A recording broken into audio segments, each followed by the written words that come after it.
Friends, welcome to my channel Basumati creation. आज video रे आमे डीडीयू जीकेवाई जोटा कि आमर दीन दयाल उपाध्याय ग्रामीण कौशल योजना से विषय रे डिटेल्स जानिबा। को माने सेथिरे जाई परिबे एवं कोन कोन सेथिरे सुविधा अछि, कोन सब सुविधा पाई परिबे से विषय रे डिटेल्स जानिबा। तेणु आपण माने भिडियोटी को स्किप न करी शेष पर्यंत देखंतु।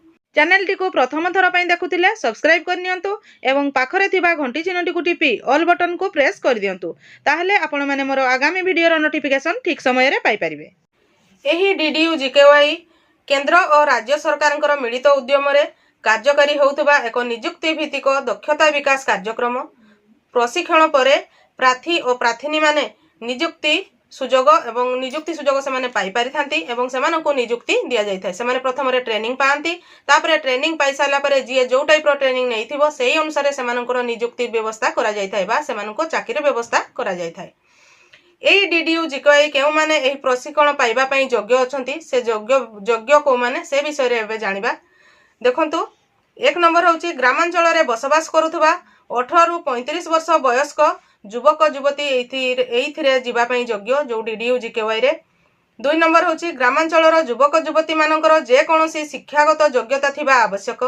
3 नंबर प्रार्थी बा प्रार्थिनी मानकर ना रे किबा सेमानको बापा मांको ना रे बीपीएल कार्ड थिबा जरूरी किंबा एठी जो कार्ड गुडा कहिबी ए गुडिकर भितरु जे कोनसी गोटे कार्ड थिले मध्य से बेनिफिशियरी माने से छात्र छात्री मानकर से निश्चित भाव रे एही डीडीयू जीकेवाई प्रोग्राम रे जाई परिबे। देखंतु प्रथम रे हला तांको बापा मांको ना रे बीपीएल कार्ड थिबा जरूरी बा सेमानकर जो जॉब कार्ड रे से माने 15 दिन रो काम करिथिबा आवश्यक किंबा सेमानकर जे कोनसी राष्ट्रीय स्वास्थ्य बीमा योजना बोर्ड थिबा जरूरी किंबा अंतर्दय कार्ड थिबा आवश्यक किंबा एससीसी जो 2011 जनगणना रे सेई छात्र छात्री मानकर बा प्रार्थी प्रार्थिनी मानकर बापा मांकर जनगणना रे ना थिबा आवश्यक।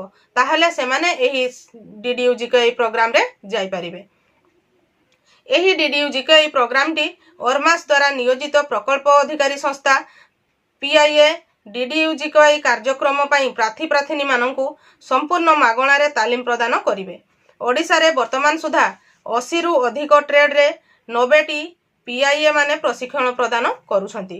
साधारणतः ट्रेड आधार रे 3 मास रु आरंभ करी से माने 12 मास पर्यंत एही ट्रेनिंग नै थांती बा एही तालीम नै थांती। तापरे से माने जो टाइप रो तालीम नै थांती सेही आधार रे सेमानकर नियुक्ति करा जाय थाय।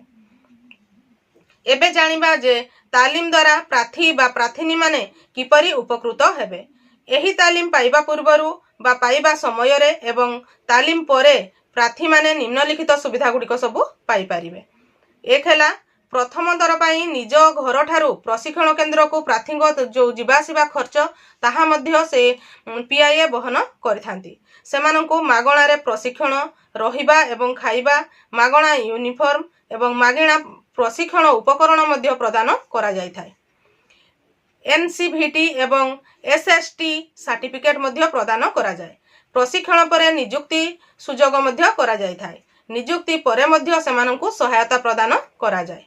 एबे जानिबा जे नियुक्ति समय रे प्रार्थी मानंकु निम्नलिखित दरमा मिली थाय। मा केते केते सब दरमा मिली थाय, से माने केते मासर जदी ट्रेनिंग नै थिबे ताहले से माने केते टंका दरमा पाइबे से विषय रे चलंतु एबे डिटेल्स जानिबा।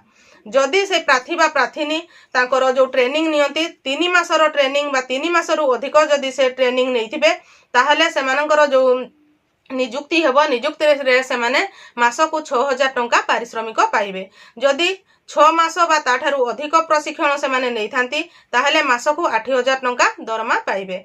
जदि 9 मास बा ताठु अधिक प्रशिक्षण बा ट्रेनिंग नै थांती ताहले से माने 12000 टंका मासिक पारिश्रमिक पाइबे।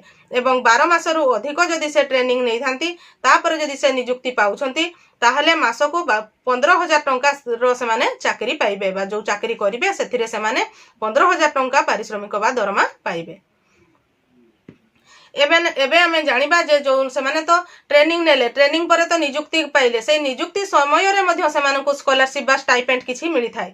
से गुडी को कोन सब केते टंका सहायता मिली थाय। देखंतु प्रथम रे एक स्टाइपेंड बा छात्रवृत्ति भली जदि जणे प्रार्थी बा प्रार्थिनी प्रशिक्षण परे 1 मास पर्यंत चाकरी करछंती ताहले तांकु स्टाइपेंड बाबद रे 1000 टंका मिली थाय। जदि जणे प्रार्थिनी राज्य बाहर नियुक्ति पाउछंती एवं सही कार्य जारी रखुछंती ताहेले 6 मास पर्यंत तांकु 1000 टंका लेखाएं स्टाइपेंड प्रदान करा जाय थाए। जदि जणे प्रार्थी राज्य भितरे नियुक्ति पाइथांती एवं सही कार्य जारी रखिथांती ताहेले तांकु 3 मास पर्यंत मासिक 1000 टंका लेखाएं स्टाइपेंड प्रदान करा जाय थाए। जदि जणे प्रार्थी निज जिल्ला रे नियुक्ति पाइथांती एवं सही कार्य जारी रखिथांती ताहेले तांकु 2 मास पर्यंत मासिक 1000 टंका स्टाइपेंड प्रदान करा जाय थाए। ए जो स्टाइपेंड गुडिक कहिली छात्र छात्री बा प्रार्थी प्रार्थी सेमाने समस्ते पाई परिबे एवं सेमाने दरमा तो जहाँ पाइबे ता सहित एई टंकाटी सेमाने अधिक पाइबे।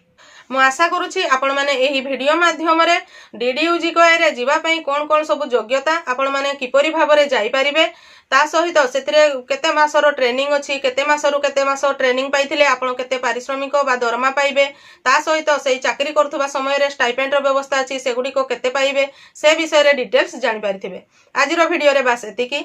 आजिर वीडियोटा को आपण शेष पर्यंत देखिथिबारु आपनको बहुत बहुत धन्यवाद। नमस्कार।